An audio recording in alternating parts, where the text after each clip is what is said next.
Welcome to the League of the Ordinaree Degenerates. I'm George Kittle.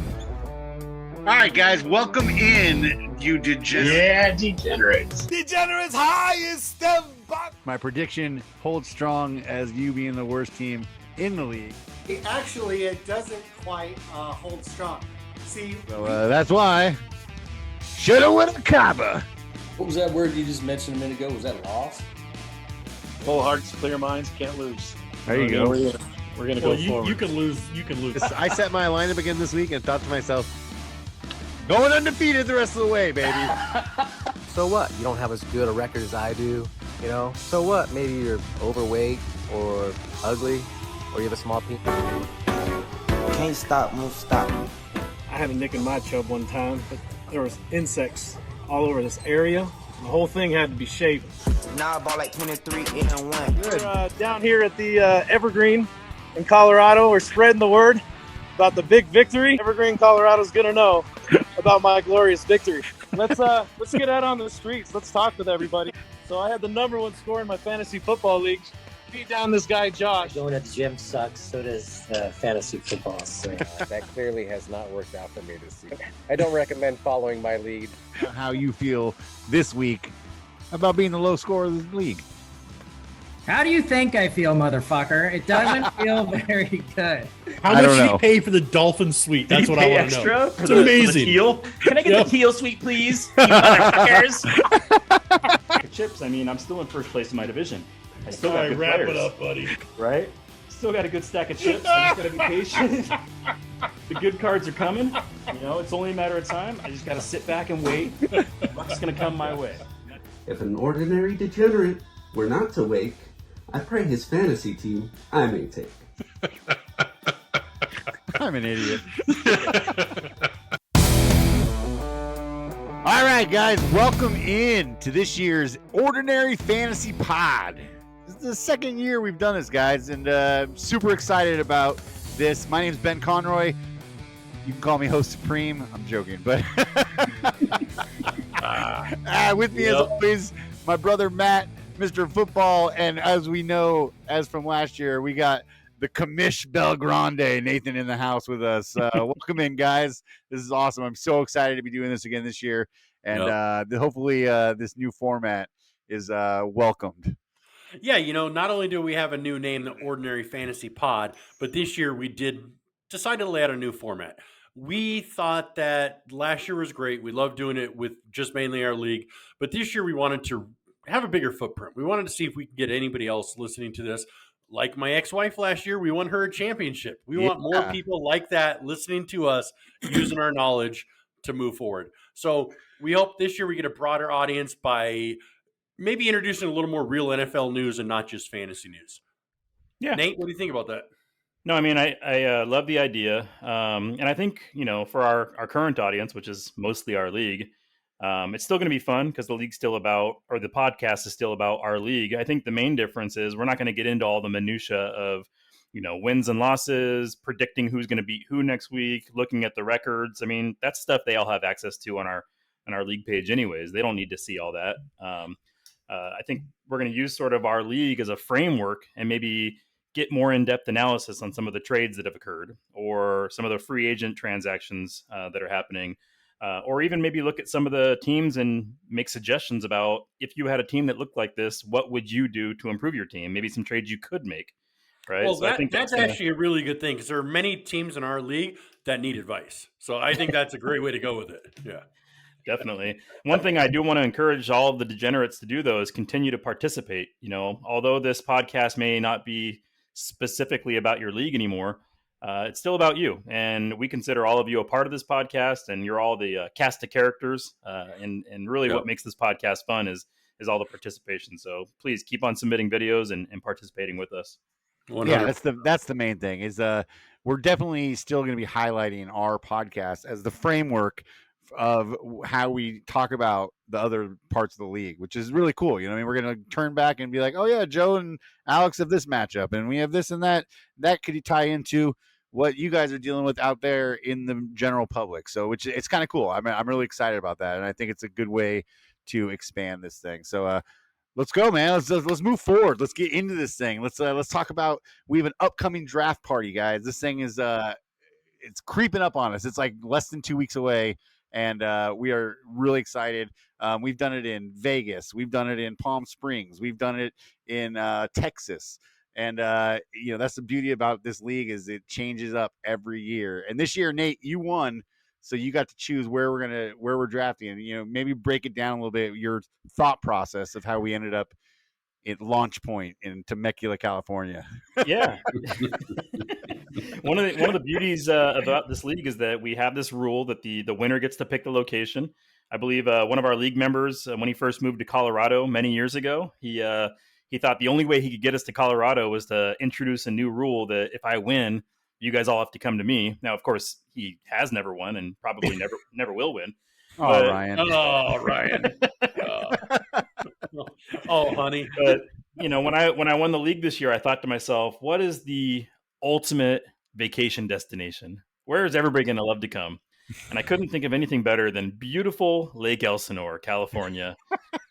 Meth Head Lake. Oh, yeah. Fuck yeah. No, I mean, honestly, I already had the vacation planned. It's an RV park that me and my family go to a couple of times every summer. It's a lot of fun, a lot of family stuff to do there.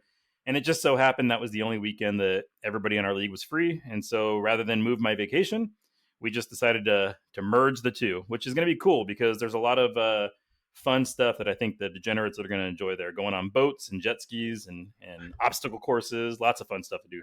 Yeah, so I actually take the blame for this one, guys. I apologize. This is my fault that we're going to Lake Elsinore. I had a hard no draft that weekend because I had work. I moved my stuff around to accommodate everybody else, and because of that, now we're at Lake fucking Meth Head. So I hope it's going to be amazing.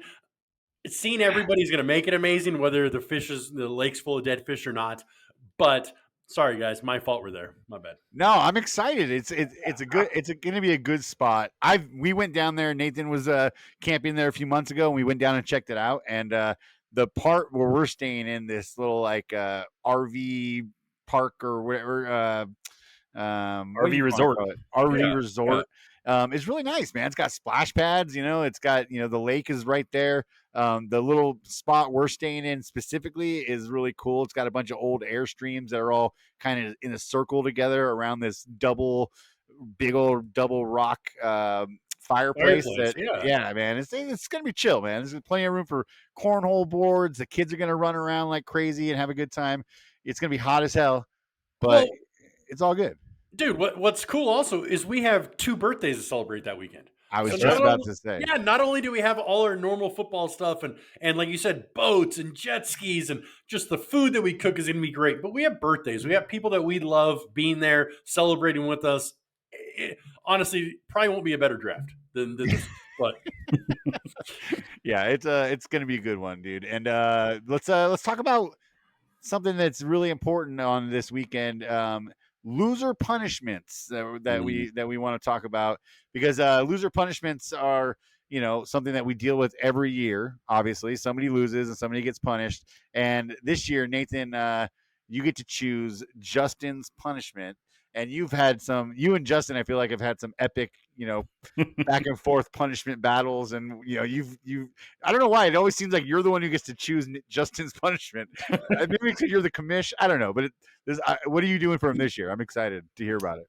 Yeah, so in our league, we do a loser punishment. Winner gets to pick the punishment for the loser. And we've done a lot of fun ones over the years. We've dressed them up in dresses. We've done calendars, which also was Justin that year. Yep. We had to put a license plate frame saying biggest loser. That was also Justin that year. I don't know. And really this year holds a special place in my heart because, as you know, Justin and I have had a little bit of a rivalry. I guess you could call it that. Yeah. I mean, is it really a rivalry, though? I don't know. I mean, Justin... How many championships do you have? I now have 4. How many does he have? He's been to the playoffs once and never. I don't know if that can really be a rivalry. It's not a rivalry necessarily in fantasy, but it's a life rivalry, I think. Oh, I think well, there. Okay. I think that's what it's more of a outside life rivalry. Well, let's put it this way. Justin, for many, many years, was the biggest loser in the league. And when he finally started to have a little bit of success, I think he took it upon himself to say, you know what? The fun part about this league is trash talk. I'm going to go find the person that's won the most championships, and I'm going to fucking talk the most trash to that guy and pick a fight with him. Mm-hmm. And he was relentless. I mean, he went at me hard, as you guys saw in the threads. I mean, he's relentless for like 2 years straight. So we finally came up with this bet, and it's like you can win like up to like, I think $1,000 if all the things are won. And it's a lifetime bet for the rest of our lives. Whoever wins the most games against each other and also against other people in the league. He won the bet the first year. I won the bet last year, but it was the sweet little cherry on top that I also won the league last year, and he's the last place loser, so I get to pick his punishment. So it is fun to watch you guys go back and forth. But hey, let's think about this. What are some of the best punishments you guys have ever seen in other leagues? What can we aspire to? What else can we do?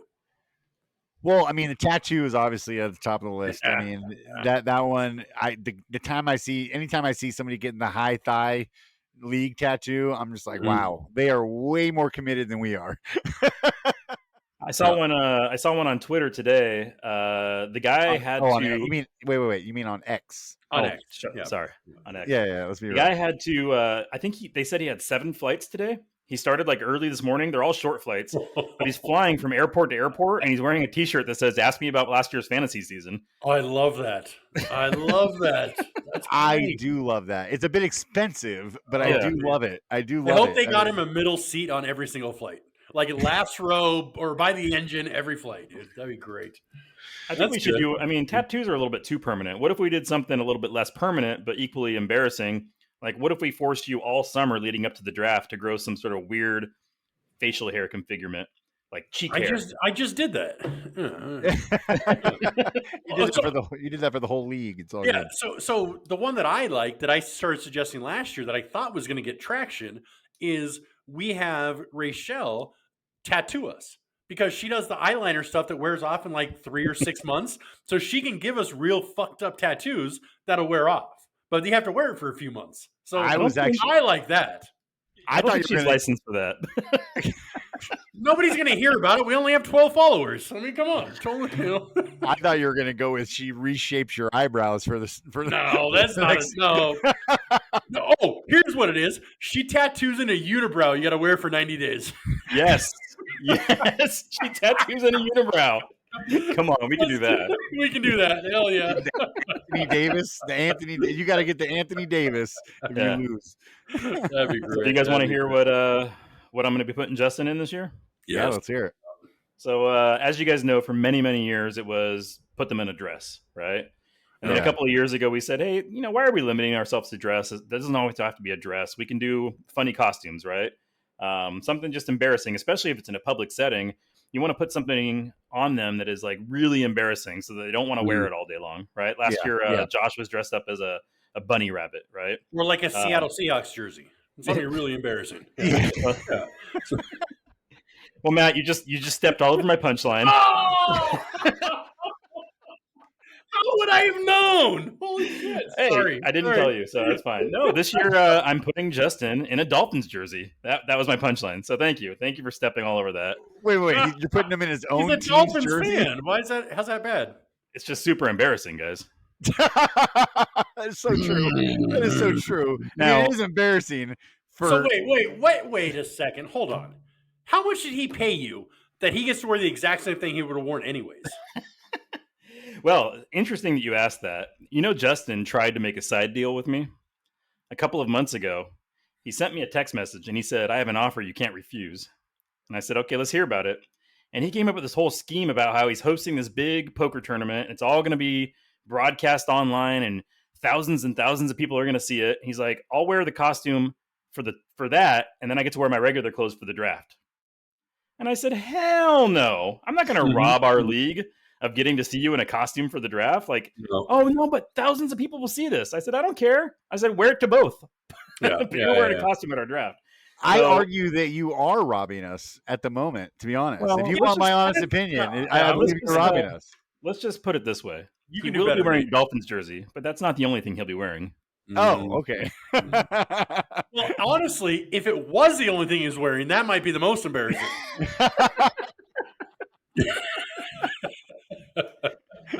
Hey, one more thing. I've already taken naked pictures of Justin once. I don't want to have to do it again. This is a family-friendly show, brother. Keep that to yourself. Hey, one more thing I'm looking forward to at the draft, guys, and I feel the need to remind him because I know he's rather forgetful. He's the person that oftentimes, in fact, I'm expecting to get the text any moment now to ask when's the draft party weekend, because every year Alex forgets about the draft. So I feel the need to remind the former champ that the new champ is warming a space on his trophy case over here, and I'm going to need him to bring my trophy from Texas to California so I can put it up on the shelf right behind me there. Champ means to bring champ trophy is what you're telling me? That's right. Yeah, because you really need to replace that cross-country skiing championship trophy behind you. Because it's fucking weird, dude. Fantasy cross-country skiing. It's like, he looks like he's, what's that called? Is that what it's called? Yeah, cross-country skiing. Yeah, it's weird. Hey, Matt, I know you've never seen it before, but that's actually our baseball trophy.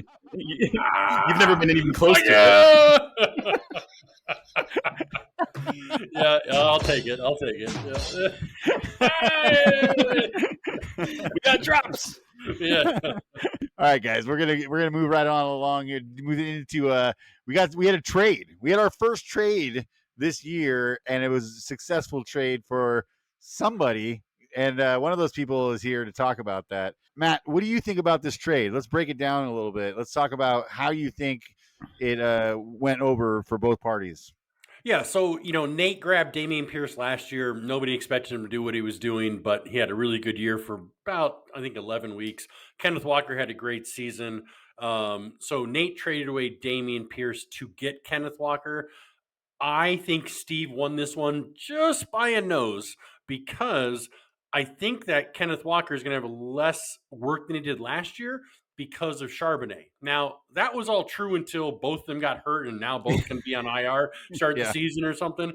So who knows? I mean, I don't know. I think the way it sits, Steve probably just a tiny bit, but it's almost a perfectly fair trade. So, Nate, give us your reasoning for making the trade before the injuries happened. Yeah, so obviously we made the trade before they announced those injuries, so things changed a bit. But I was really just kind of looking at the first thing that popped up is I saw that Steve drafted JSN, the wide receiver for Seattle. So we had two keepers that were both from Seattle. And originally I tried to offer Steve a trade where I would send him Charbonnet because I took Charbonnet and I thought Steve might want to handcuff Kenneth Walker with Charbonnet. Mm-hmm. But he kicked back and said, I've already got too many Seahawks. I said, fine, give me Kenneth Walker, right? Now, when I compare Kenneth Walker and Dameon Pierce, I mean, it's pretty close. They both had really good rookie years. Mm-hmm. But in the long run, I really just kind of believe in Kenneth Walker's talent. There's a reason he was drafted in the second round and Pierce was drafted in the fourth. And I believe in his offensive system.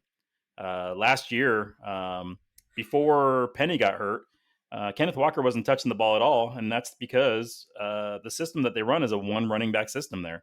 Penny was getting all the carries. In fact, if you remember a couple of years ago, they drafted Penny in the first round, and he wasn't getting any carries. I was going to say, still giving the ball to Chris Carson. Yeah, I was going to say exactly the same situation. Right, and so that's Pete Carroll for you. He's very predictable. He sticks with one bell cow. Even if he drafts somebody else high, he sticks with the one guy, runs the wheels off him, so to speak.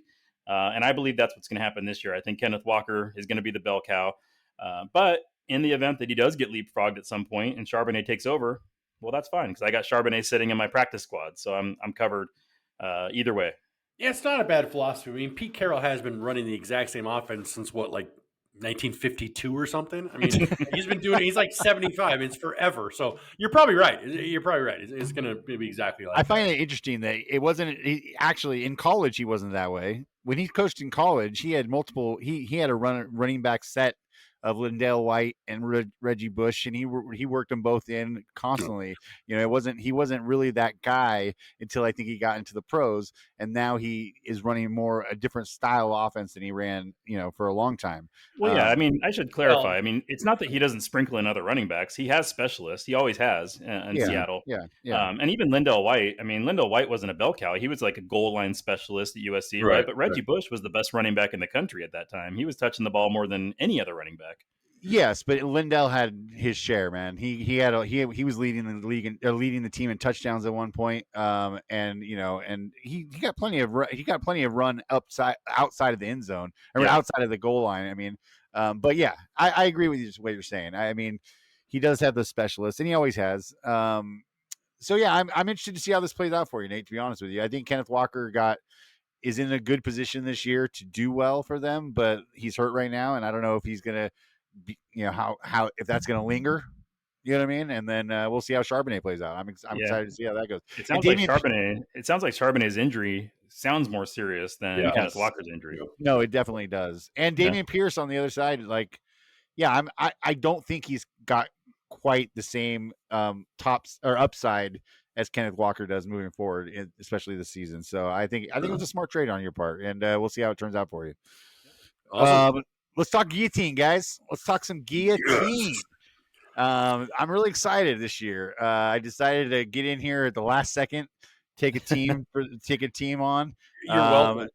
Thank you guys for pushing me. And actually, I'm really excited. It's content. It's actually, like, as much as it's my team, I think we should look at it as the pod's team. You know what I mean? I think that's how we should really look at it. And I'll go to you guys for some advice on who to start, because I think it'd be fun to have the pod to compete in a way against everybody as well, not just me. You know what I mean? Like, I don't know. What do you guys think of that? Do you guys like that idea? Or? Let me just add some context for those of us that are not in the thread, because some guys that are listening to this don't know what we're talking about, right? Well, they don't have guillotine. Doesn't everybody play guillotine? No. There's only about half of our league that's in the guillotine league.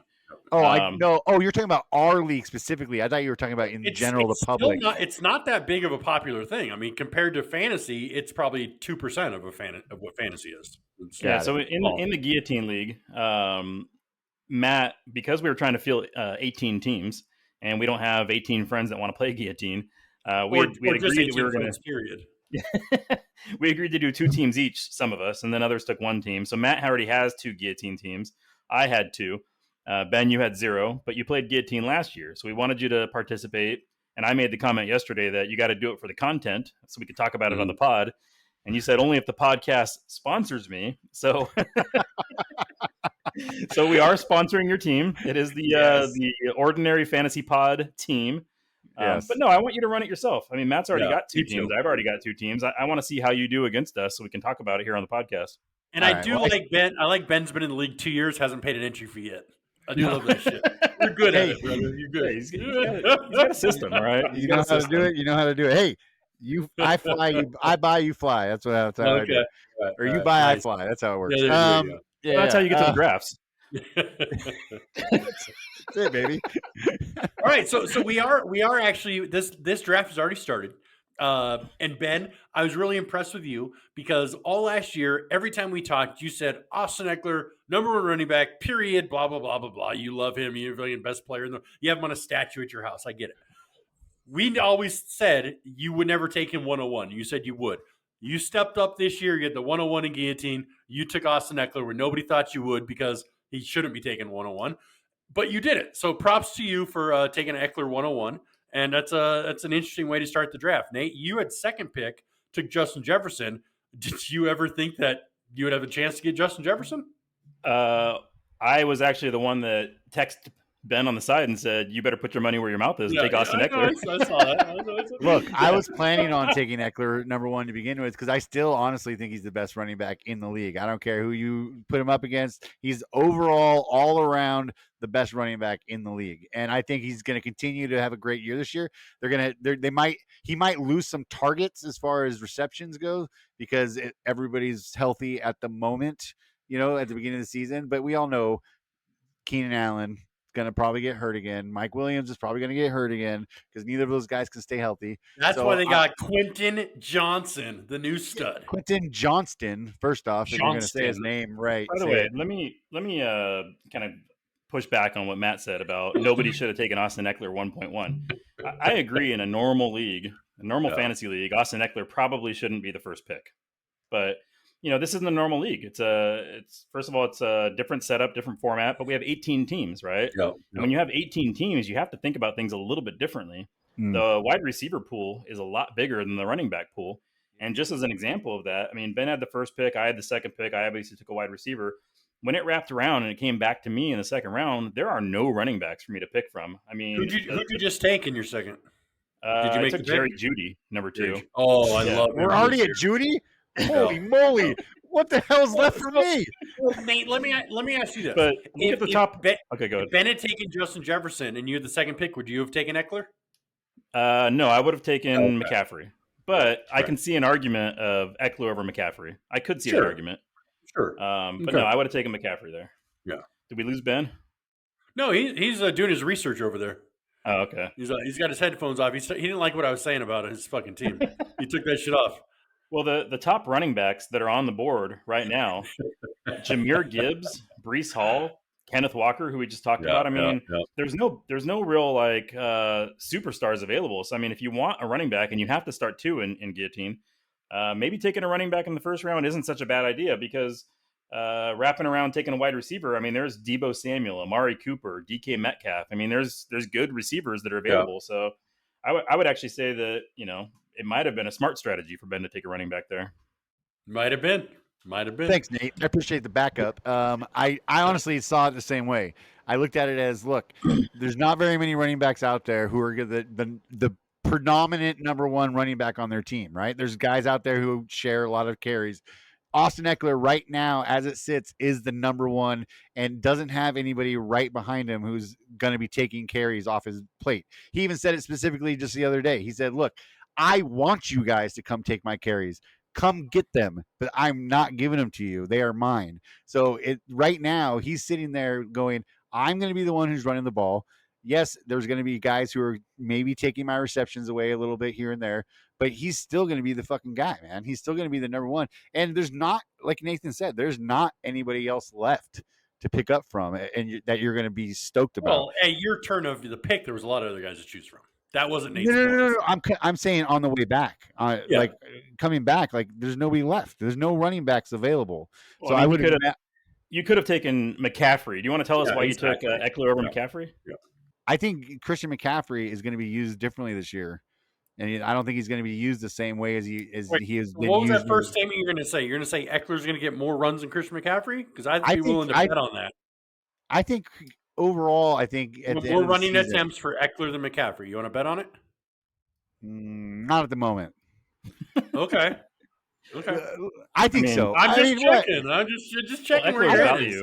Eckler's value is not in the number of rush attempts that he gets. I mean, his value is clearly in the receptions and touchdowns, right?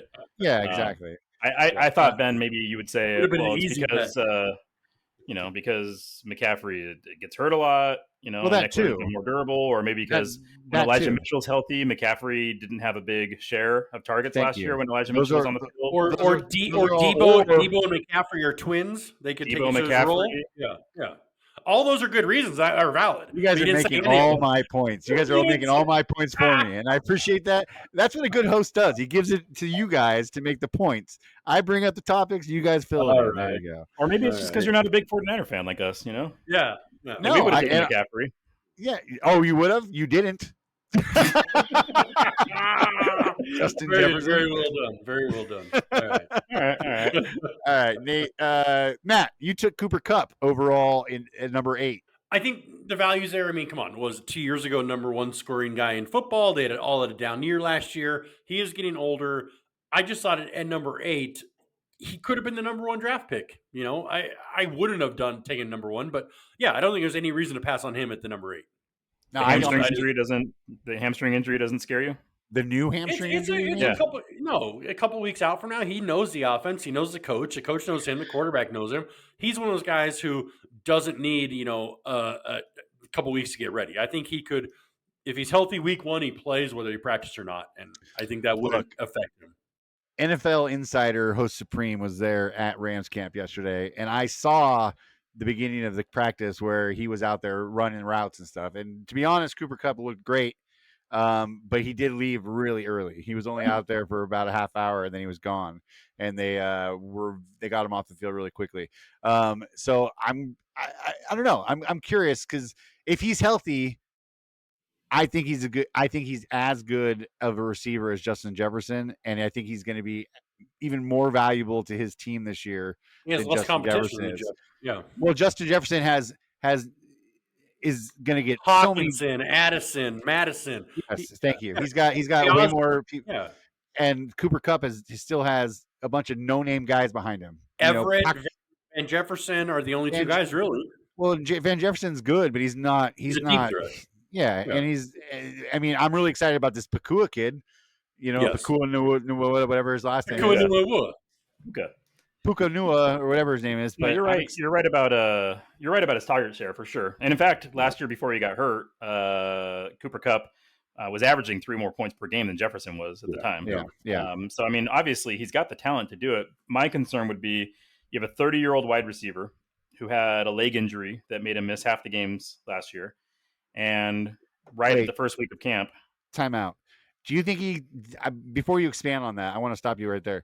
Do you think he sat out? Yes. For most of the season because he knew he wasn't going to have a quarterback to throw in the ball, and that was a business decision. I agree. The Rams made those decisions last year. Yes. What'd you say? Didn't he tear something? Yeah, but how bad was the injury really is my point. Like, do you think he chose to kind of shut it down because he knew they weren't going to go anywhere? And like, what's the point of going out there to catch balls from Baker Mayfield and those guys? I think he had a legitimate injury that knocked him out for the season. I also think it was a legitimate injury. I don't think it was fake or anything. But I don't think it was fake. Could he have been back sooner if they're competitive? Is the question I think Ben's getting at. Yes, I think thank you. I thought Stafford made the same decision. I thought Cooper Kupp made the same decision. I don't know if the coaching staff was part of that, but yes, I think they could have been back sooner if they're competitive and weren't. So I'm with you, Ben. Well, I mean that's a bit like conspiracy theory, right? Like, oh, he wasn't really hurt last year. You know me, don't you? Right. Hey, guys make business decisions like that all the time in the NFL, man. If you want to tackle Derrick Henry, that's a business decision right there. True. My point was that coming off a major injury that caused him to miss 8 games last year, the last thing I want to see is my 30-year-old wide receiver have a soft tissue injury the first week of camp. Because oftentimes those soft tissue injuries, they can be the result of trying to recover from his previous injuries, right? Mm-hmm. Maybe he's favoring one leg over the other. Now all of a sudden he pulls a muscle. It's something that could linger into camp, maybe even cause him to miss a couple of games in the beginning of the season. I would think you're not wrong. Hard about taking him in the first round this year, is all I'm saying. Yeah, you're not wrong. There's clearly. All right, well, we'll see how I just know that if he's healthy, he could have the largest target share in the league on that team. Yeah. 200 receptions plus. Yeah, exactly. Yep. Yeah. So, all right, guys, we had some rule changes this year that, which is no surprise because that's what we do at this league. Our league is famous for having mid-season, even beginning of season. We'll even change something at the very end. It doesn't matter as long as it keeps people happy. I feel like that's what happens, man. I swear to God. Anyways, but rule changes. Let's talk about them. We had some big ones. Matt, fractional scoring. That was something that you put out there and you were really excited about to get into this league. Talk about that and why you wanted it so bad. Yeah, man, I'm super excited about this. We've had so many ties over the years that have just affected playoffs in a negative way, in my opinion, that I've been pushing for this. And I just think that it's the fairest way to do it. If you're in a PPR league, or actually, the PPR doesn't even matter. If your guy runs for 9 yards, now with fractional scoring, you're going to get 0.9 points. Before, if you ran for 9 yards, you got no points. So your guy could get 9 yards running, 9 yards receiving, and now it goes 1.8 points, where last year was no points. This is the fairest way to get you all your points that you deserve. You get every point that the guy scored. So, I think it's the most fair way to play it, but I'm just happy to be rid of ties. So that's how I feel. I think it's going to be great. Yeah, I agree. I mean, I hate losing by ties, but also I think I'm going to hate losing by 0.2. So that's going to be frustrating as hell too. So I mean, I like both sides of it, but and we also expanded to a 14-man league, Nate. So that's huge in this league because we've been playing together for 20 plus years as a 12-man league. Let's talk about that a little bit. Can you explain why you wanted to bring us into this 14-man league? Yeah, I mean, I felt like we reached a certain milestone last year. We had our 20th season, and we celebrated it as such, right? We talked about it all of last year, 20 years. We all traveled. I made T-shirts up for us all. It was a big milestone, and I felt like really I just wanted to be more inclusive. We've had these other guys that have been kind of lingering around for a while. Jeff's been playing in the baseball league for 10 plus years. And he's been saying that entire time that he wants to be in our football league. In fact, we gave him that nickname, the Vulture. He's been hovering around, right? Dre has been, asking to be in the football league for years and years as well. He's made many a jokes that like, oh, he has to wait for somebody to die. And we said, no, you have to wait for somebody to die. And then you have to wait for Jeff to die because Jeff's the next one. So, we've got these two guys that are dedicated. They want to be part of the league. We've been friends with them for years. And I just felt like it was time. And why not? I mean, we played 20 years as a 12-man league. Why not be more inclusive? Now, of course, it comes with its certain challenges, right? 14-man league is more competitive, more difficult. It's going to be less players available on the waiver wire. Or just speak logistically, it's harder to get 14 people to all agree on a date for the draft and to all show up at the draft location, and it's a lot of extra work.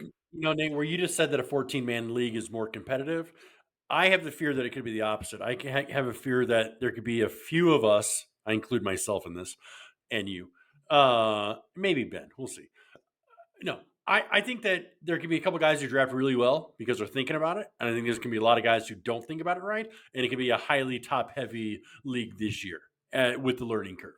Oh, so definitely. I don't know that it'll be as competitive this year. I think it could be a couple blowout teams, which is fine for the first year of trying new stuff. But let's talk about it. Let's try and give some guys some advice of, certain positions are going to thin out. And as I see it, quarterbacks and tight ends are going to be really thin, and you may have to prioritize drafting those early where there are a lot more running backs and wide receivers. What's your guys' thoughts? I find it funny that this podcast is actually happening to begin with, because you two are like some of the most like keep it close to your chest kind of guys it is. So like the fact that you guys are now here going to have to try and give your other people advice on how to beat you is funny to me. Well, I think it's hilarious. Okay, let's go. Let's break it down. With that being said, real quick, because of what you just said, and we all talked last week, we decided to move the recording of this by 2 days so that we could do our waiver runs and not have to talk about them ahead of time. So we'll be retroactively telling you how we thought about our waiver wire because we don't want to give our shit away. So, No, but that brings up a good point. Anytime there's a major rule change, there's going to be a learning curve. And this isn't just like a minor, fractional scoring is a minor thing, right? It really makes no impact to your strategy. You're going to see the impact week by week, but it makes no change to the way you prepare, right? Yep. Yeah. 14-team league is a major rule change. And if people don't think about it and prepare for it, they could come into the draft with the wrong ideas, right? And one of the things we should talk about first before we get into any advice is, the changes we made to the roster sizes to accommodate for that. Because obviously if you have a 12-man league and you have 20 players per team, that's 240 players. Now all of a sudden you're adding 40 extra players on top of that. It could be 280 players, right? That are going to be rostered at any point in time. And we did talk a lot about how do we want to change our roster structure to accommodate for that. And the most popular thing was let's keep our starting lineups exactly the same as they are now and just reduce the bench a little bit, right? Mm-hmm. Yeah. So now on the bench, if you don't count your practice squad and your injured list, you really only have 6 bench spots now, which is 2 less than we had before. Yeah. And you can carry up to 3 running backs on your bench, same as before, and 3 wide receivers on your bench. So if you're going to carry a second quarterback, or in Alex's case, maybe a third quarterback, he likes to carry. I think Alex likes to carry 4 linebackers was his favorite strategy that he told me about. Tom Brady's gone, so he's going to have 1 less quarterback this year. That's true. Yeah. But if you're going to carry extra quarterbacks and extra linebackers or extra whatever, tight ends, you're not going to be able to carry the full allotment of 3 running backs, 3 wide receivers. And that could put you at a disadvantage, especially with a thinner waiver wire. Bye week's going to be thin. That's what I was just about to say. How is this going to affect the bye weeks, man? Because those are the weeks that everybody's scrambling. You know what I mean? You're always scrambling for those guys, and especially with 2 less bench spots. Oh my gosh, dude! Those are you're gonna have to be so strategic with the guys that you're carrying on your team. It's gonna be tough, man. I'm really nervous about bye weeks, to be honest. Yeah, you'll have to pay more attention to bye weeks drafting this year than you ever have before. Because normally I don't in this league pay attention to bye weeks because their benches are so big. There's plenty of movement, but this year you kind of got to. You got to at least think about it. Do you think it could lead to more demand in the trade market? I hope so. I definitely think so. If you're not going to, we've been lacking there. I was gonna say, if you have to if you have to find people and you can't find them on the waiver wire, you're definitely gonna have to be trading. You're gonna have to be active. You know what I mean? You're gonna, or you're gonna what? You're just not gonna have somebody to play. That's not gonna work. A couple of years ago, when we went from having 12 people in our baseball league down to 9, one of the big observations that year was that it completely halted trades. Because why would you ever go trade for a third baseman when there were so many sitting on the waiver wire, right? When there's more depth on the waiver wire, there's less need to trade. Now, if the waiver wire is thin, especially when we get like to Buymageddon, I think there's 2 different weeks this year where there's 6 teams on a bye at the same time. So we have 2 Buymageddons this year. There's going to be times where you're in a tough spot and you're going to say to yourself, I'm either going to basically punt the week by playing a guy that's not playing in a spot, or I'm going to make a trade that maybe I don't like so much, but I want to win this week. And so I'm willing to make that trade, right? Or gamble a little bit more. And I think it might force people who aren't so willing to trade every year, right? Who are like, I'm not willing to give up this guy so easily, might feel like, okay, well, I got to give up something because I'm going to be in this position in a couple of weeks where I'm going to need somebody to trade with me. So, I mean, maybe it'll force people to be a little more open to trading. We'll see. I don't know. Maybe. We'll see. Maybe. Yeah. Another thing we had to do to make up for the fact that there's a 14-man league is we had to change the schedules around a little bit. One of the things I loved about a 12-man league is that, we had that symmetry where you played your division in the beginning, and then you played all your non-division foes, and then at the end you played your division again, which was kind of nice. You played everybody, in your division twice. Obviously, there's not enough weeks to do that, so we had to come up with an idea, and the idea we came up with was, since you're going to play everybody once, and there's only one team in the league that you play twice, that team that you play twice, we'll call them your rival. And so it'll be a rivalry week. And I have a hard time saying that word for whatever reason. Rivalry. Rivalry? Why? That wascally wabbit. The rivalry week. How many Trulies have you had today? Well, this is my first one, Matt. Thank you, though. But so we have a poll on our website right now about how should we pick our rivals. And I think what's leading in the poll is a little poker game to pick the rivals. And so I guess that's one of our new rules that we can talk about as well, is that poker game. It'll be kind of fun. I know, Ben, you said you had some doubts or some questions about how that poker game would work. Well, I'm just, not as avid of a poker player as the rest of you guys. So I was just thinking I'm going to be at a complete disadvantage because I'm just not as good of a poker player. So I'm a little worried about that. But you kind of, what? You got something to say? I was going to say, you think there's 13 players in this league better poker players than you? Come on, brother, give yourself some credit. I don't play poker. I've seen you pull some pots in. I've seen it happen. I got some pots I've here seen and it there. happen.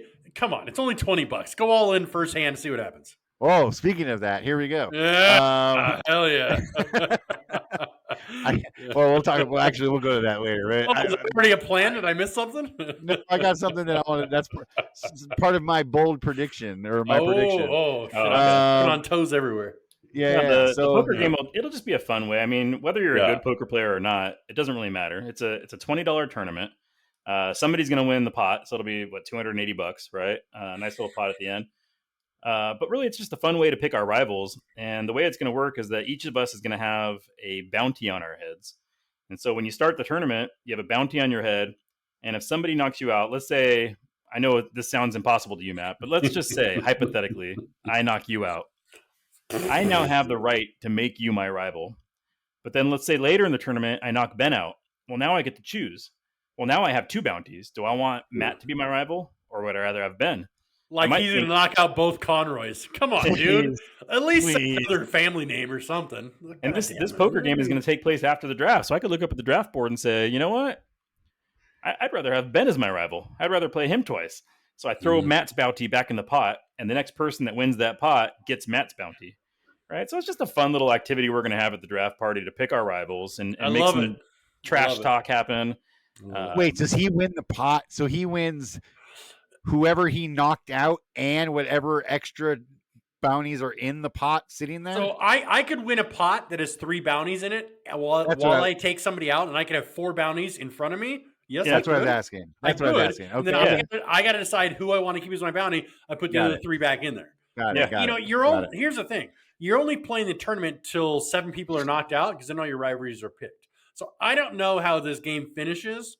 Like, do we just say, okay, rivalries are done, we keep playing till the end? Because rivalries are done once 7 people are out. Yeah, so I mean, the rivalries might be picked, but there's still money that can be won in the tournament, right? So then you're just playing for the. So once 7 are out, rivalries are locked, and it's just a poker game. There's no way to finagle rivalries after 7 are out, right?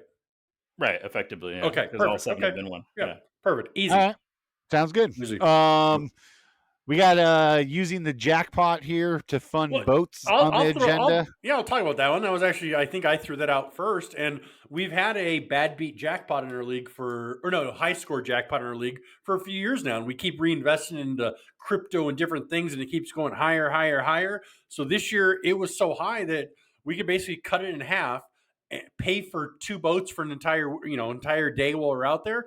And we took a vote on it, and everybody said, yeah, let's take our money back. Let's put it towards the boats. So we just have an amazing draft weekend. And we still got over $1,000 in there for the high score jackpot if it gets beat this year. So it was a win-win. I suggested we do this every time it gets up to $2,000 or $3,000. We cash it out. We put it towards the draft and make everybody's summer a little better. But I think it's great that everybody voted on it, and we did it. I love it. Yeah. No, I love it too. I think it adds a little bit more fun to the weekend that we have some boats, and it's not going to be so expensive because we're using money we've been sort of collecting in the jackpot for the last 4 or 5 years. And I mean, let's give credit where credit's due. The jackpot wouldn't have been as big as it is if it wasn't for Sean. Yeah, of course. We've been contributing, I think, like $140 to the jackpot every year for 5 years.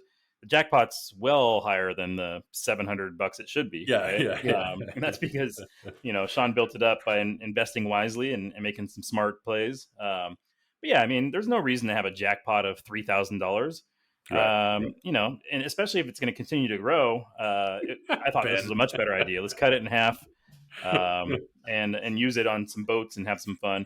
And then to add to that, we made another rule change, which is let's make the jackpot something that people can actually earn a little bit easier. So instead of having it this unreachable target of reaching the highest score ever to win the jackpot, we came up with the idea of a bad beat jackpot, which for those of you that don't play a lot of poker at the casinos, maybe it's a term you're unfamiliar with, but it is a pretty common thing at a lot of casinos. They'll have a bad beat jackpot, which is traditionally it's a jackpot that grows and grows and grows, and it's money that's being taken from every pot, so it's being contributed towards progressively. And then if somebody loses, most casinos, it's like if you have aces full of 10s or higher and you lose the hand, then you win the jackpot, which can be thousands and thousands of dollars.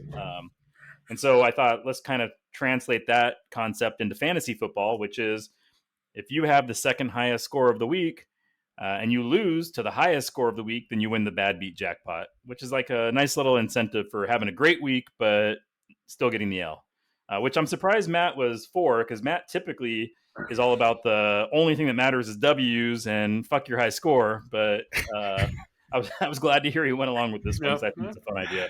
It's not always what's best for me. Sometimes I take the league into account too. Hey Nate, have you ever won a bad beat jackpot?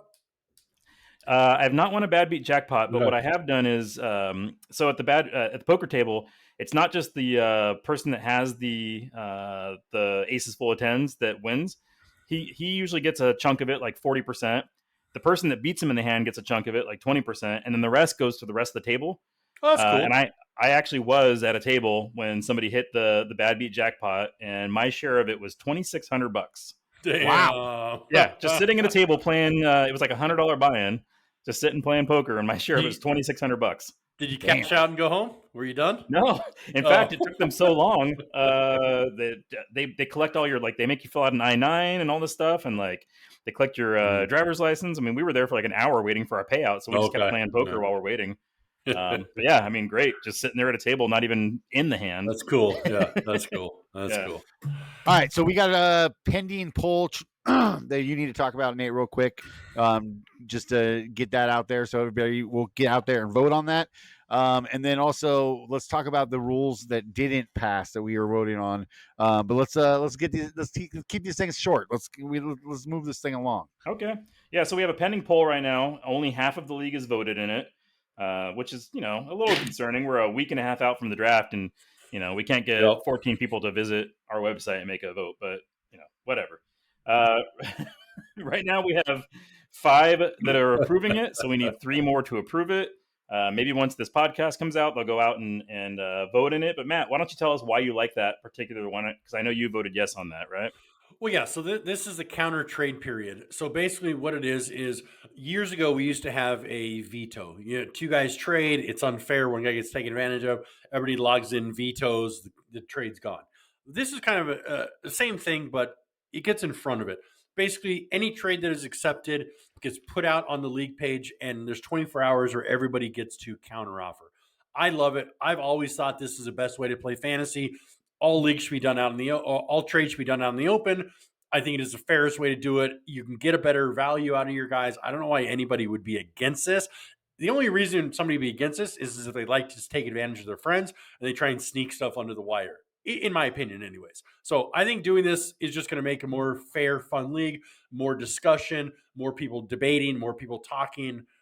I think this is going to increase the amount of trades that we have by putting them all out right in the open where everybody can see it. That's my opinion anyways. Yeah, and here's the thing is normally I would be against a rule like this because it sort of works against my strategy, which is I'm the one that's communicating with everybody in the league on the side and negotiating trades in private, right? And I think that works to my advantage. And this, putting it out in public is certainly going to probably be to my detriment. Yes. I think the reason I was for it this year was because I was part of the most controversial trade last year. There was, you guys might have heard about it. There was a little bit of talk. No, never heard about it. No. And the thing is hey, what if we had this rule last year?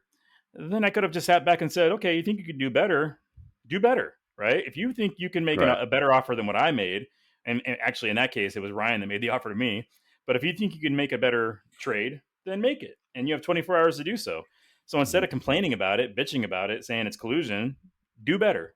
Right. And sometimes it's easier to complain than to do better. But, it'll be interesting to see what happens this year. I'm sure, as there are every year, there's going to be a trade or two that people feel like, shit, if I would have known about that, I would have offered this. Right. And now you have that opportunity. So I think it'll be fun. So, Nate, let me ask you this, because now this is the extreme. I know it probably won't happen. So you and Ben make a trade. You get 24 hours. I counter. Now you and I have a trade. We have another 24-hour period. Now Ryan counters you and Ryan have a trade. 24-hour periods. Now Alex and Ryan have a trade. The 2 people that originally had the trade are 4 trades out of it. Now it's like 2 new people. It's been going on for a week. When do we cut this off and say, this is a fucking finished trade? Like, this has got to be done. Like, it's written in the rule. It says 1 hour before any of the players involved in the trade are scheduled to play. So the 24 hours is null and void at that point. So if I want to sneak a trade through that I think I'm taking advantage of, say Ben, he's out Sunday morning, having mimosas like he does, just getting all turned up. Like Ben does. I sneak him a fucking trade at 11:59. He accepts it when he's drunk. Nobody can do anything about it, right? Because the game's about to start. They can't. Oh, you're saying at 11:59 the previous night, or no game time. If he does it 5 minutes before game time, then they're screwed. Yeah, so I trade can goes through. Take advantage of people that I find when they're too drunk. I can still do that. You could. Oh, Ben, I'm coming to get you. You and your mimosas. Me and my mimosas. Well, that was the point that Steve made. Is he thought, people are going to game the system by making the trades under the wire, but I mean, really, you're not at any advantage by doing that because it helps all people involved to have other offers come your way, unless you really know you're screwing somebody, right? But I don't. Then they would have to. They would have to be so oblivious to you getting screwed that they would just say yes and take the trade. That doesn't happen. Not in our league. No. You know what I mean? Like, that doesn't happen, especially not. Anyways. All right, let's move along, guys. Let's talk about tight end things that. Oh, you got something else to say? No. Oh, okay. I thought you were pointing. Sorry. I'm just showing you my new cool pen. Do you like it? I like that pen. Cool. I do. Tight end premium scoring guys that did not pass, as well as awarding prize money for most points. Those did not pass, and I don't think either. I'll take premium. Go ahead. Sorry, I was just going to point out that it has not officially died yet. The vote is 5-5. Yeah. So I mean, it could still pass, but I think this one should pass. I'm going to start lobbying people for it. I wish I knew who voted and who hasn't, because in a 14-man league, I really think tight end premium is the way to go. I really think that would help even it out. I mean, Kelsey would be, Superman. He'd be the number one person drafted, obviously, if it was a tight end premium. But it gets the other guys up into like where you're excited about playing them. So I think tight end premium would work good in this 14-man league. So I'm going to start lobbying for it. I can see it as a positive, honestly. I mean, like you said, there's Kelsey and then everybody else, and even after the next 6 or 7 guys as tight ends that you can go get, after that it like falls off completely. You know what I mean? There's maybe 7 or 8 guys who are going to be catching passes consistently. Yes, there are the Juwan Johnsons, Nathan, that you pointed out during our pre-draft pod practice round that I picked up last year, and I lucked out because he was a touchdown machine for like 6 weeks or something. And yeah, but he's not there very often. You're halfway through the season, you're not going to usually find a guy who's all of a sudden their backup quarterback's favorite target who got, you know what I'm saying? Like that situation doesn't happen that often. I lucked out into it last year, but I think the tight end premium scoring could be a positive. I think so. Well, I'll just add one piece to that puzzle, which is tight end premium scoring is not going to close the gap between Kelsey and the rest of the tight ends. In fact, Agreed. It's going to make that gap wider. The only thing it does do is it's going to close the gap between the middle tier tight ends and the bottom tier wide receivers. It's going to make some of the tight end 9, 10, 11 just as valuable as like a wide receiver, 40, 45. Don't quote me on those numbers in the commission corrections. But it's gonna make some of those tight ends a little bit more valuable in comparison to other positions. But within the tight end ranks, the top tight ends are still going to be the top tight ends. In fact, they might even be more valuable. Kelsey's going to be even more valuable. So Nate, he is for sure. There's no doubt but everybody else might just bump up a little bit. You know what I mean? He'll go up, but everybody else will get to where they should be scoring, or not should be scoring, but where we would like them to be scoring. You know what I mean? So I was doing some thinking about this the other day, and there's a couple different ways you could do a tight end premium. And I was playing around in my head to just thinking about it. You could do, instead of making it like a 2-point PPR for a tight end or a 1.5 point, premium, you could do a, 1.5 times yardage or 1.5 times touchdowns. Find a different way than just the normal and see if one of those plays out for us. Because I think maybe yardage would be a cool way to bump them up, because that actually shows 1.5 times everything, right? Nah, I don't know if we need 1.5 times everything. I think maybe just a yardage one would be kind of cool, because that's a lot. One time you get, David Bellinger last year from the Giants, 5 catches, 35 yards. If that yardage was 1.5 times, it would, now be closer to 10-point guy. I was just thinking about it. It's something that we can talk about in the future. I was just playing around with it. We're pushing an hour here, and we still got like 4 segments left in this podcast. I was literally just about to say that, guys. I'll shut up. You guys can talk, man. All right, guys, let's talk about this week's question of the week. This week's question of the week, guys, predict one thing that would happen at the draft party that would be talked about for years to come. So what do you got for me, Matt? I thought long and hard about this one. I think that at this year's pod, or this year's draft, somebody's going to lose a tooth. Now, I hope it's a child, because we're going to have a lot of them there. You hope it's a child. I hope it's one of the kids, but I think somebody's going to lose a tooth this weekend. Well, Penny's got a loose tooth right now, so you might be onto something. You'll see. We got some video submissions we're going to get to in a second, but Nate, while we're at it, let's just roll through it. What's your prediction for this week's or this draft party? The first thing that came to mind when we came up with this idea was I think Ryan's going to piss himself. I don't know why that popped into my mind, but I feel like that's just too easy. It's not even really that bold of a prediction, to be honest with you. Yeah, he's done that numerous times. So. My prediction of the thing that's going to happen will be that Alex, the former champ, will try and lobby enough people to change the rule to bring back the veto. I think that he's going to really just try and all weekend long, he's not going to let it go. Come on, guys, we got to bring back the veto. We're going to bring back the veto. And he's going to accuse 2 of his best friends of being cheaters at some point. I don't know which 2. But yes, at some point, you and Ryan, you know where that's going. Can we add a time? Can we add a time element to how soon he will bring it up once he gets there? Because that's what I want to know, the over under on how many times and how soon it happens. Well, now that he hears this before the pod, that's true. That's not fair. Never mind. Not going to work out. Yeah. Okay. Well, that's a good prediction. My prediction this week is, or for this thing is that Nathan gets knocked out first in the poker game for being too aggressive.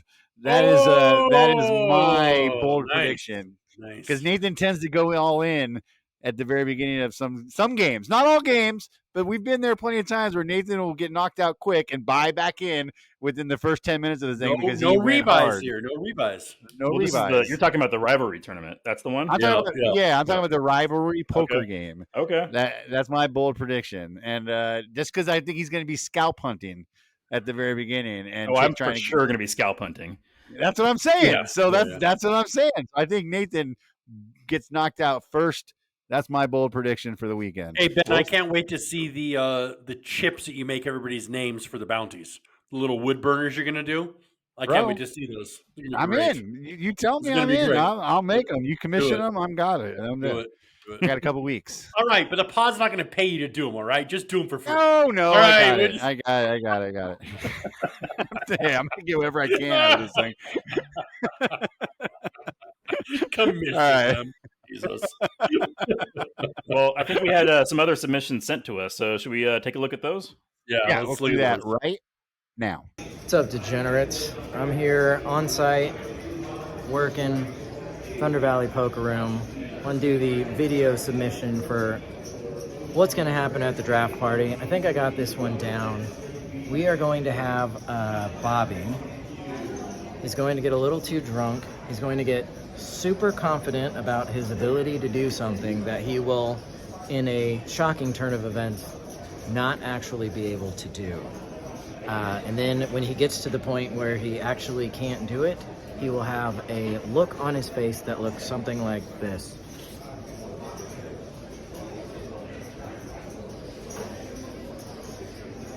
And then the rest of us will, of course, cheer and laugh. Possibly at his expense. Hey guys, here's my prediction for the draft. Jonathan Taylor's gonna go way too soon. Ezekiel Elliott's gonna go way too late. Are we gonna be talking about that for years? God, I hope not. Chances are Nate's gonna do something goorific. Higher chances are Alex is gonna steal my number one tight end as his number two.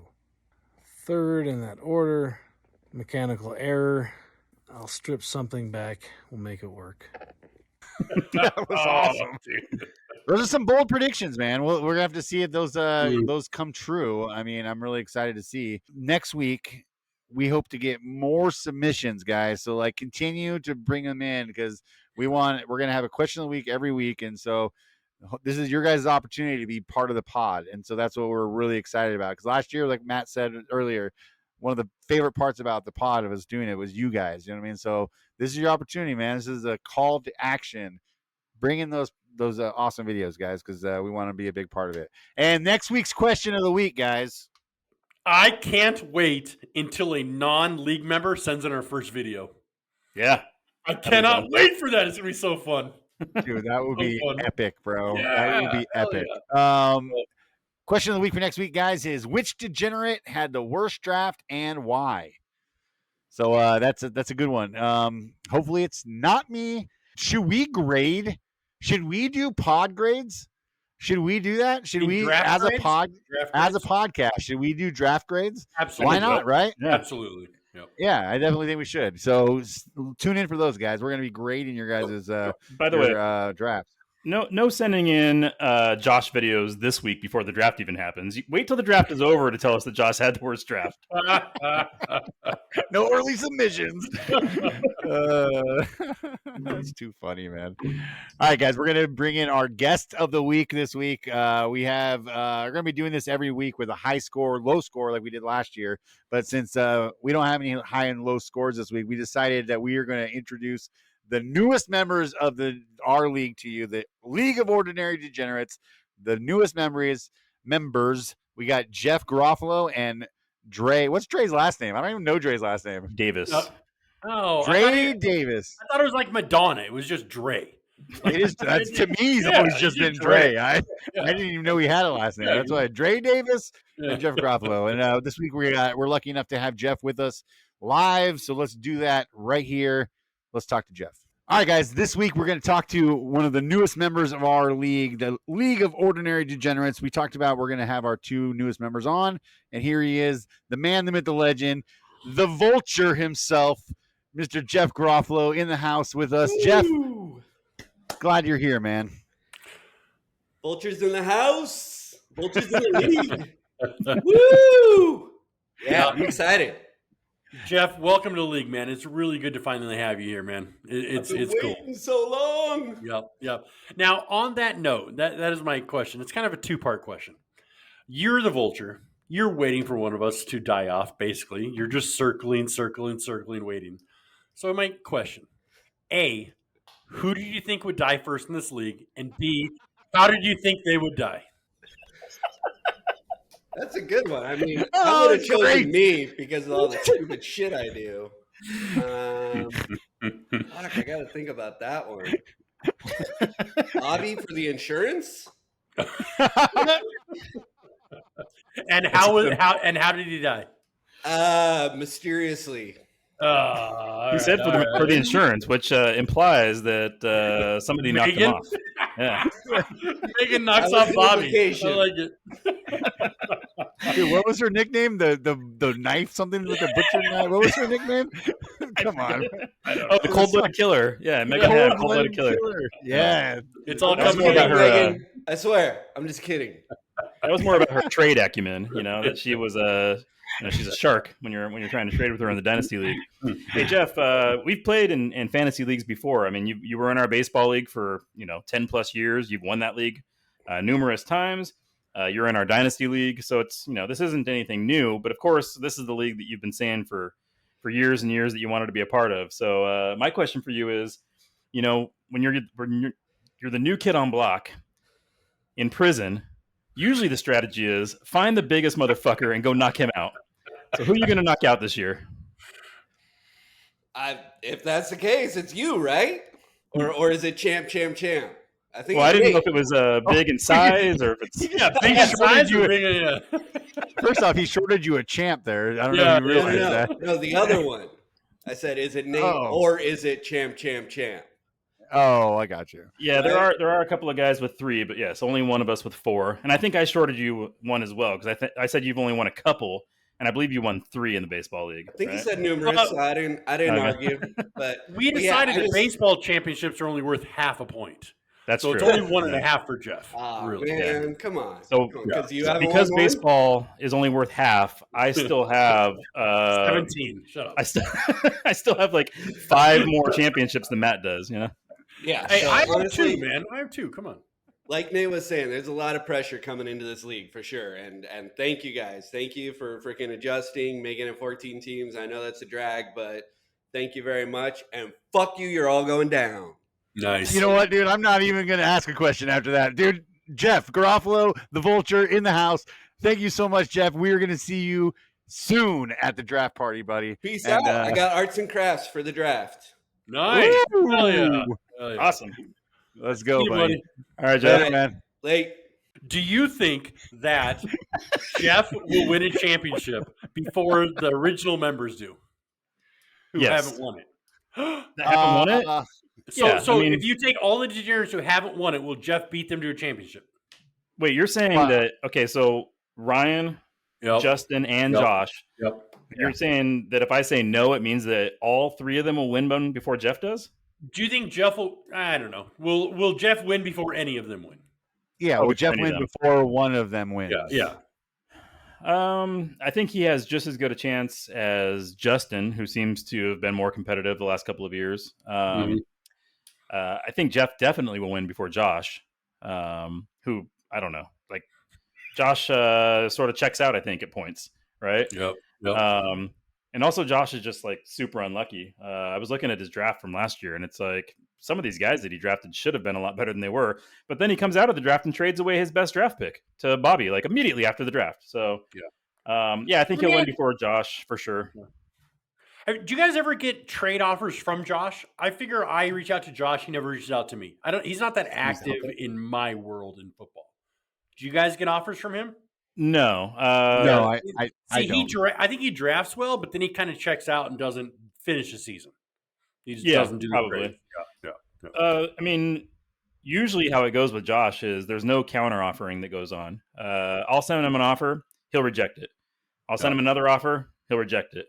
And then just a few weeks later, I'll send him an offer and he'll accept it. And it's like, oh, okay, I guess you like that one. Yeah, no rhyme or reason. I kind of feel the same thing. Yeah. Well, that was fun, man. That was great talking to Jeff. I really hope that we can get Dre on the next pod because he's the next newest member of our pod or of our group, and love to talk to him and ask him some questions as well. Definitely. Yeah, I talked to Dre this week, and he was regretful that he couldn't join the podcast this week. He wasn't. Jay just started a new job, super busy right now. He's got, some other commitments, but he guaranteed that he will be on for the next podcast. So wonderful. Nice. Very cool. Very cool. Like we said, normally we would have our lowest and highest score right here. And then also a feature that we had last year that we featured that is going to be back is our daily fantasy sports segment with our man Stevbot. He might not be on every week, but we definitely are planning on bringing him back on this year to give you your daily fantasy sports updates and help set up your lineups there because he's out there killing it every day doing that. And we know he enjoys it so much. So we're going to bring that back because we had so much fun with it. Let's get on to what we like to think is going to be one of our favorite sections of this podcast this year, guys. Our bold predictions of the week. And we're trying to kind of still work out the details as far as like punishments or how we're going to, really do it. But let's get into it right now, our bold predictions of the week. And I'm going to throw it over to my brother, Matt, Mr. Football. Come on, man. Let's hear it. What's your bold prediction? Well, before Matt gives his prediction, though, let's talk about what these bold predictions are going to be, right? So every week we're going to make a bold prediction about the upcoming slate of games, right? Oh, I got you. And so the prediction is going to be about something that's going to happen that Sunday. But because there's no games happening this Sunday, we've decided to narrow our predictions about one specific game. And so we're all going to make bold predictions, I guess, about the Raiders-Niners game because that game is actually happening during our draft weekend. It'll preseason game. And maybe we can even catch the game and watch it together and see if our prediction comes true. Yeah, and with this being said, I have been pushing, and I know you guys aren't on board with me so far. I think if somebody throws out a really wimpy prediction, there should be some kind of punishment. Something you got to do. It's funny, something you got to do. I don't know what it is, but I just don't want this to be a weak section. I want these to be seriously bold predictions. So I'm going to start it out. My bold prediction for that game between the Raiders and the Niners on the weekend of August 13th, I think, there will be no offensive touchdowns scored. By either team. Wow, that would be a bold prediction. That is a bold prediction. I mean, it is preseason, so I guess there's a chance of them not putting up their best. But well, I don't know, man. I don't know if you're gonna how that's gonna work out for you. Is that bold enough? Does that count? Yeah, no, I think that's bold enough. All right. No offensive touchdowns by either team, sure. Yeah. Okay. I mean, it's the exact opposite of what my bold prediction is going to be. So. I love it. Well, and on that note, what is it, Mr. Kamish? Well, we talked about this a little bit in the Niners thread about who do we think is going to start that game, and I think we were all in agreement that Brock Purdy's probably not going to play because he's still not even practicing 100%. Right. Although we all agree he's probably the starter for Week 1, but I think Trey Lance is going to come in and he's going to have an opportunity to show us what he's capable of. Now, of course, he's going to be playing against backups mostly, first preseason game. But I think he's going to play a significant portion of the first half, if not the entire first half. And my bold prediction is going to be 3 touchdowns for Trey Lance, 0 interceptions in the first half. Now, that could be running or passing, but he's going to have 3 touchdowns in the first half. You're saying he's playing defense? Or else my prediction's wrong. and I think that by the end of that game, some of the bigger Brock Purdy truthers, which you guys know we have a few of those in our group, our friend group, I think some of them are going to start questioning whether they were wrong about that. And they're going to maybe shift a little bit closer to Trey Lance by the end of that preseason game. Ooh. Well, follow up. With that being said, do you think Trey Lance should be the starter for the season if that happens? Well, if he plays that if he has one good preseason game, not necessarily. No, but if that continues and that momentum continues for him, if that happens and it continues, it would almost say he has to be the starter at that point. I think that he should be given an opportunity to earn the starting job. Okay. And I hope that he is given that opportunity in this offseason, yes. He better be given that opportunity. All right, so that's our bold predictions of the week. Hey, before we wrap up this podcast, guys, I just want to give a couple of commission notes. Can I give them here? Yes, this is your All right. section. All right. Well, yeah. Let me put on my commission corrections hat. There you go. Thank you. There we go. Commission corrections. Hey, today is Wednesday. We're recording this on a Wednesday, August 2nd. You have 1 week from today to make your keepers. And I can see everybody's keepers right now, and some of you aren't doing it correctly. Just a reminder, you have to keep not only your keepers, but also the rookies that you plan on keeping. So go to your team page. You have to check the little box next to their name for both. So you can check up to six. Up to six. Yeah, up to six. Yeah, so your keepers and your rookies that you drafted in this year's rookie class that you plan on keeping. I see some of you doing one, not the other. Let me ask you this, because I know I'm confused. I confuse myself. So my keepers can be the rookies I drafted last year, the rookies I drafted this year. Can it also be a rookie that I picked up last year off waiver wire but did not draft? Did you pick him up before the season started? Is that the determination? Yeah, the rule explicitly states it has to be a rookie that you acquired prior to the season and that you held the entire season. Okay, so if I picked up a rookie second-year guy, or rookie last year, second-year guy this year, that's nothing. You can't get it. And I sent you guys the entire list of eligible keepers. I can send that out again before Wednesday of next week, and I will. Just doing a PSA, just reminding people. Yeah. It has to be a rookie that you acquired prior to the season for sure. Okay, perfect. So make sure you guys go in there before Wednesday, 9 p.m. Pacific, and select everybody that you intend on keeping. Now, from the time that you select them on Wednesday till the actual draft on Saturday, you can still choose not to keep somebody. For example, if they get injured in camp or something happens and you don't like their value anymore, you can still cut them, but you have to select the people you intend to keep on Wednesday, and then make the decision by draft time if you're going to end up cutting them or not. Let me ask you this. If I didn't draft a rookie, but I think he's doing good in camp now, could I draft somebody? Could I drop somebody I drafted, pick up a new rookie, and that could be my keeper this year? Yeah, you could, but you can't do that until after the draft. So you can't do it today. You have to wait until the draft is passed. Okay.